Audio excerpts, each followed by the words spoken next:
اللہ رب العزت نے عورت کے اندر بڑی غیر معمولی صلاحیتیں رکھی ہیں۔ عام طور پر کہتے ہیں کہ عورت کے اندر جلد بازی ہوتی ہے، لیکن اگر اس کو علم آ جائے، تربیت ہو جائے تو اس کے اندر بڑی تحمل مزاجی بھی پیدا ہو جاتی ہے، صبر بھی پیدا ہو جاتا ہے۔ جتنا صبر عورت کر سکتی ہے نا، شاید میری نظر میں مرد بھی اتنا صبر نہیں کر پاتے۔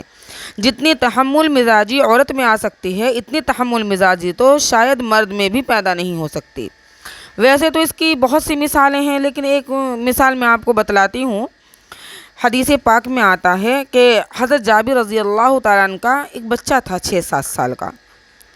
اچانک سے ان کو سفر پر جانا پڑا، بچہ پیچھے بیمار تھا۔ سفر سے واپس ہوئے اسی رات وہ بچہ فوت ہو گیا۔ بیوی نے کیا کیا کہ بچے کو نہلا کر کپڑا اوپر ڈال دیا۔ خاوند آئے تو ان کا استقبال کیا، ان کو بٹھایا۔ انہوں نے آتے ہی پوچھا کہ میرے بیٹے کا کیا حال ہے؟ فرمانے لگی الحمدللہ، اللہ کی تعریفیں ہیں کہ بیٹا عافیت اور خیریت کے ساتھ ہے۔ خاوند سمجھے کہ وہ سو رہا ہے، چنانچہ انہوں نے کھانا کھایا۔ کھانے کے دوران میاں بیوی دونوں بات چیت کرنے لگے، آپس میں الفت و محبت کی باتیں ہونے لگی، اور خاوند کا مزاج محبت کی طرف مائل ہوا تو اس وقت اپنے خاوند سے پوچھتی ہیں، ایک مسئلہ مجھے آپ سے پوچھنا ہے کہ اگر کوئی کسی کو امانت دے اور کچھ وقت کے بعد واپس مانگے تو خوشی خوشی امانت دینی چاہیے یا اس کو تنگ دل ہو کر امانت دینی چاہیے؟ حضرت جابر رضی اللہ تعالیٰ عنہ نے فرمایا کہ نہیں، خوشی خوشی دینی چاہیے، امانت تو اس کا حق ہوتا ہے۔ جب انہوں نے یہ بات کہی تو فرمانے لگی اللہ رب العزت نے بھی ہم دونوں کو امانت دی تھی، اللہ رب العزت نے وہ امانت واپس لے لی، اب آپ بھی خوشی خوشی اس امانت کو واپس کر دیجیے۔ حیران ہو کر پوچھنے لگے کیا بات ہے؟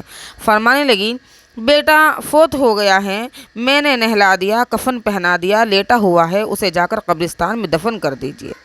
سوچنے کی بات ہے، عورت کے اندر صبر کا پہاڑ آ گیا، علم نے اس کو پہاڑ کی طرح استقامت عطا فرما دی۔